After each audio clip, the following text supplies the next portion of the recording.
How's it, guys? So Ubisoft announced a remake of one of the most critically acclaimed games of all time, Prince of Persia: Sands of Time. And fans are livid. I'm Chitesta.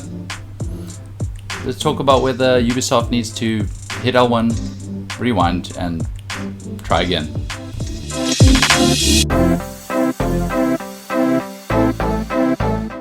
So, right off the bat, people seem super unamped about this remake. Specifically about the way that it looks. No.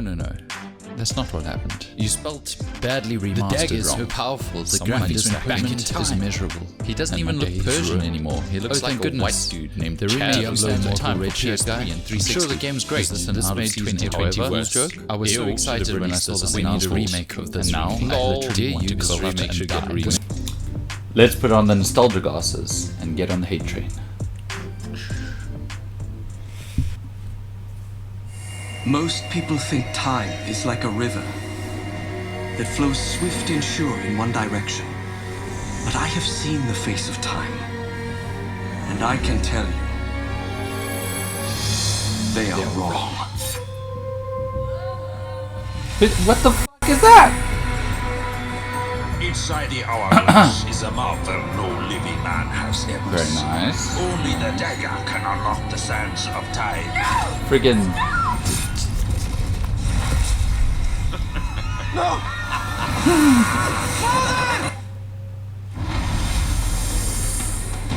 saw my father turn to sand. I can't get over You this dude's cannot defeat face. this enemy. The sands will consume everything.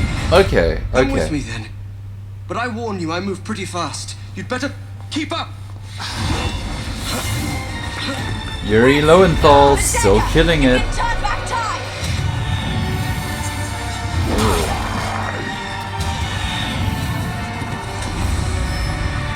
Swing, swing. Best combo. Square triangle.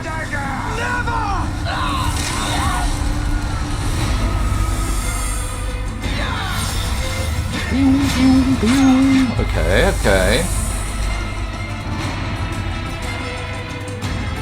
I brought this. Ooh, that looks You are nice. brave and courageous.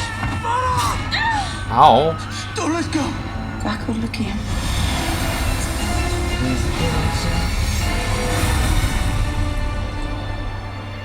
Hold up, his sword is way too curvy. What up, dude? Okay. So, here's my thing. This seems way too blown out. It's like they ramped up the brightness levels. This is too bright. This is supposed to be in like an ancient tomb. There's like torchlight and some sunlight coming through. But this looks like he's got some like spotlights and diffuse lights like coming in from everywhere and it's blowing everything up. There's like no shadowing underneath this hood. That looks really, really weird. Next, you see, Farah looks really good. I actually don't mind that. That's quite cool. Don't really get a good look at the vizier, but you know, his profile looks okay. But who the f is Chad over here? Like, bro looks like just like a dude, like just dude bro white man, cosplaying as the Prince of Persia. I don't know, it just looks really weird. See, Farah looks good. Ooh, I've got thoughts. Okay, hold on, I've got thoughts about that. That's a dope face. Okay. This reminds me a bit of those Disney things where they take a screenshot of the smear frames, and it's like really weird. It's not the prince that I know. is not the prince that we know. The guy that we know is way better looking, even with the older graphics. Because arguably, graphically, this is better. But aesthetically, I don't like it. It doesn't sit well. It's a bit weird. And I think it's similar probably to what's going on with the PlayStation 5 remaster of Spider-Man, where they've remodeled Peter Parker and people don't dig it, even though it could technically be better graphically. People don't like the face because they've changed what they know and love. And the bloody Prince, shame.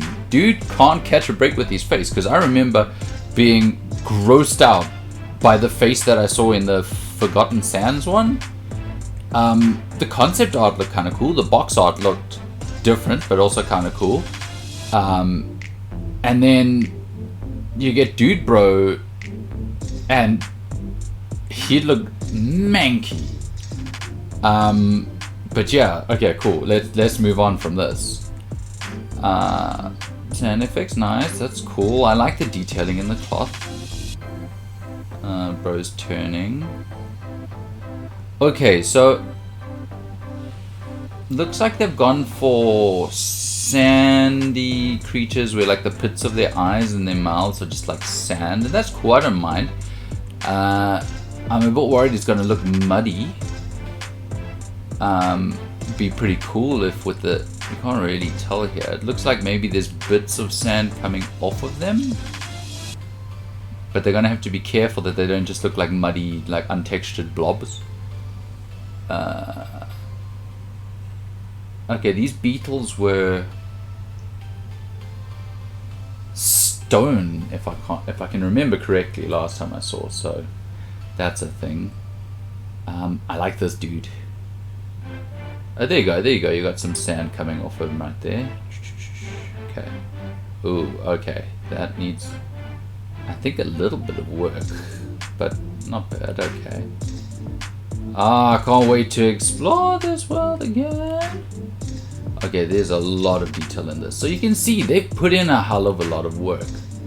I mean, even the swatch, the material swatch on the clothing, I mean, that's really cool. Fighting wise, it's obviously a different camera. Oh.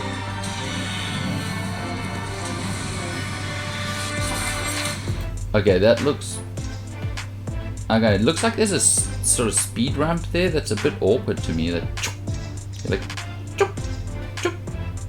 he just slaps down, which is maybe a little weird, a little bit more drag and follow through animation.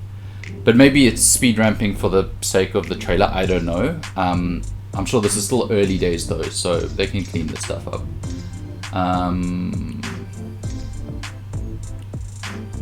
Yeah, this takes me back. I can't wait. Okay, and I am very impressed with this. This looks freaking gorgeous. And okay, what happens is you remember a game, and what we remember and what we see in our heads is different to what the game actually was. Like, I remember in my head Crash Bandicoot looking exactly like he does in the remake, in the Insane Trilogy. But you go back and play those games, he absolutely does not. But your brain's looking through it through rose-tinted nostalgia glasses, and it looks a lot better. But this is the image we had in our mind, so it's almost like they would and they popped it there. And they've done this. It looks like they've done a really good job almost everywhere, except for on the Prince. And also the dagger looks a bit weird. I don't remember this cog bit here, I could be wrong. And if you were to compare it to the original, okay, you see this looks cool. I don't mind that face, but that's not the face that's in the game. I mean, this is cool. This is cool, and looks like they've really There's people who are really trying here. And that's cool. I like it. I'm not mad right out the gate, you know? I do miss a little bit more of the blue that comes in here. I think even just the effects, it looks a lot more blue in the OG one. It's like got that glowy blue mystical going on. Whereas this doesn't seem to, but okay. Okay. Yes, cool. There is one thing I would like to pull up. That is the animation differences. Okay, so let's look. Like I said, Sultan, bro, he looks groovy. Farah, she looks cool. I'm down. Vizier, not much of an opinion. But yeah, this is where I'm starting to think I might have gripes. Animation wise, realistic animation sells something, and it can be exaggerated, but it can't be robotic. When you watch an animation, your suspension of disbelief is spent on the way that something looks. Mickey Mouse is a cartoon mouse that's humanoid, you know, bipedal personified mouse. And famously, Disney told his animators to make it more realistic, to which they drew an anatomically more correct mouse. And he was like, no, that's not what I mean. The way that it moves needs to be more realistic. And if you look at the 12 principles of animation, you've got all these things that sell real animation, because this is what happens in real life, and these rules are created to sell that, at least visually, as well as to amplify some of it. So you've got your slow in, slow out, your squash and stretch, your follow through, your secondary animation, things like that. Otherwise it looks a bit stodgy. And that's kind of where you can tell a really good animator from a really bad, or maybe not even a really bad one, and inexperienced animator, or possibly just a really rushed animator. So I'm not saying that the people working on this are not talented. I wouldn't know. I haven't worked with them personally. But looking at this animation, just this one shot here, if you look at the original on the left, you will see that as he slots this dagger, which is supposed to work as a key to open the hourglass that contains the Sands of Time, he has to like struggle and get the key to like line up. Now, I don't know about you guys, but everyone I know, we put a key in and it somewhat has some alignment adjustment issues. Okay, no one's gonna put it in like pew, perfect. If you look at the new one, the remake, this oak is a cyborg because he slots that thing in straight, perfect, on rails. It's like there's a start point, there's an end point, and then they splined it. Like, and it just goes straight in, punk, horizontal. I mean, there's a slight arc, but not much. But that dagger goes straight in, straight out. Whereas you look at the left-hand side, you look at the original, as he slots in, boom, boom, he's got to tuck it in, curved nose of the blade, slide it in. It's got like serrated edges, it's a bit worn. There's probably some dirt and the locking mechanism, the pins of the key that get in the way, and the dagger has to adjust. It sells the realism behind it. So while graphically the one on the right is far superior, in motion, the one on the left just looks better. And I don't want to throw shade. This was a project given to Ubisoft, Mumbai, and Pune. I think I'm pronouncing it correct. I don't know. I probably butchered it. These guys have helped on some of the development for Steep and I think one other game. So they seem to be a younger, much less experienced division under Ubisoft, at least. Not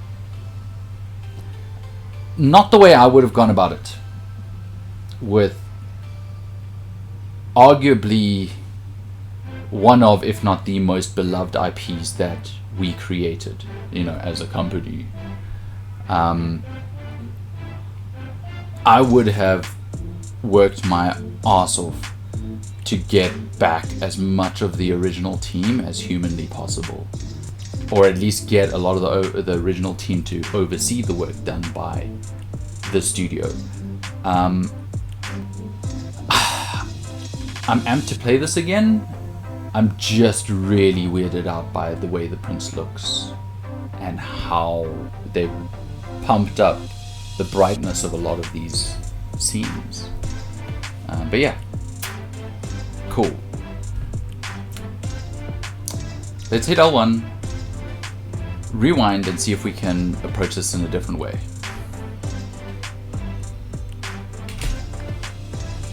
Nostalgia glasses off. Let's look at the positives, the things that I do like about this game.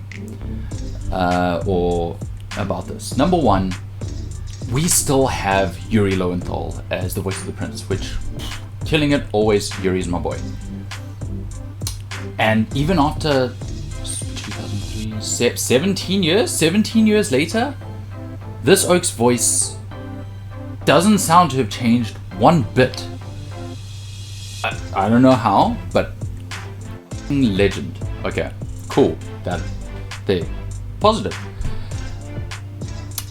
While the IP is being handed over to less experienced studios under Ubisoft's umbrella, it's pretty big in terms of representation. This game is set in India, the prince and his dad and them go over to the Maharaja Palace, and they presenting the Sultan with the hourglass as a gift. And so it takes place there. It's in India. So Ubisoft Mumbai and Pune, they are undeniably better equipped to inject accuracy and authenticity. And that's amazing. That's really cool. If you're going to create a game set in Japan, you want Japanese developers working on it. You're going to create a game set in China, same thing. Set in Italy, same thing.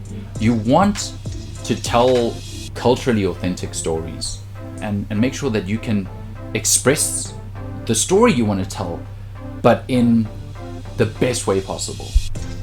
And that's great. Still on the representation train, the new voice of Farah is Supinder Rach. I apologize for butchering that name, which I undoubtedly did. Who is an Indian-Canadian actress. Which, that's cool, having an Indian character being voiced by an ethnically Indian actress. That's awesome. Okay, so cool. And to my completely unqualified ears, a more authentic Indian accent compared to what the first game was. Which, I loved the first game, but this is probably more accurate. Next, this game is cross-platform, which is awesome. I know it takes a bit away from the specialness of having a platform exclusive, but this game has had an unimaginable impact on the world of games today. This is a genre-defining game, and this game is the reason why a lot of the developers behind our favorite games got into the industry in the first place. It's also been the inspiration for the development of countless other games. It's really important to preserve for, you know, as an important artifact in the history of game design and games as a medium. And the difference between, you know, the difference with games and film and literature and art is that this isn't a passive medium, it's an active medium. You have to partake in it actively. And this is something that, let's be honest, the younger generation are not going to go back to this game. People nowadays will still go and watch Citizen Kane. People nowadays are not going to pick up a PlayStation 1 and play the original Medieval or Crash Bandicoot. Especially the youngsters, because to them it's ugly, it's hideous, it's a bit clunky. We grew up with it, we got used to it, but arguably it is. You know, we're not gonna go back to dial-up internet any day soon if we can avoid it. We can't expect them to want to. So this remake kind of revitalizes it a little bit and puts it back in front of people so that they can realize, A, what a great game that was. B, this game resonated with each and every single one of us. And there's a reason for that. This gave us so much joy, and we'd want to spread that as much as humanly possible. We had our time with it and it was really special, and I will never give it up. I've still got my PlayStation 1, 2, 3, and 4. I've got this game on PlayStation 2 as well as the HD remaster on PlayStation 3. And you bet your ass I'm going to buy it on PlayStation 5. This is a good thing. He might look gross, but you'll get to play a game that you love all over again. And if they manage to pull what they did with Resident Evil 2, that could be awesome. And I don't think you could ask for a better result than that. Like, people seem to love that remake. So, fingers crossed, let's hope it could happen. And it'll be kept alive by a wider range of players. That's awesome. Next, of course this was going to happen, but we do get the option of the original Prince skin with a pre-order, and I doubt that it's going to remain pre-order exclusive. Give it a few months and they're going to add it in as an optional microtransaction. I hate the practice of sectioning off content as pre-order exclusives or microtransactions, and this case especially leaves a bad taste in the mouth, because the people who are going to rush out to buy this are the people who have been fans from the beginning. These are people who have probably already bought the game more than once before. You should want to reward your customers for sticking with you. You should want to reward the people who love your art. Let's be honest, they're banking on our nostalgia to sell this. And we're the ones who are going to buy it, so they should go, hey, listen, this is a game, we've remade it, we know you want to come back to this world. Some things are different. Hey, you know what? Just as an added bonus, here's the old Prince that you know and love. And I don't think that the graphics matter. As you can see by the new Spider-Man, with the ray tracing, with the higher resolution, things like that, the new one looks incredible. The new remaster for PlayStation 5 looks crazy. But they f***ed with Peter Parker's face, and people are mad. And that's the thing, is you're messing with something that we know and love. And even if technically it's better, emotionally it's not. And that's the thing, you're selling a game on that emotional attachment, and we're not attached to the new face. We're attached to the old face. So you should have some respect for that attachment emotionally, because that's what we're buying the game based on. And it absolutely will have an effect on how the game is received. But yeah, if you don't like the new Prince, you can always get the old Prince. That's an option. That's my thoughts. I think this game has potential. I'm really hoping for Ubisoft Mumbai and Ubisoft Pune to like pull out the win, because if they can, this is awesome for them and awesome for game design in other regions like in India. That's awesome. Coming from South Africa, I know game design in third world countries is not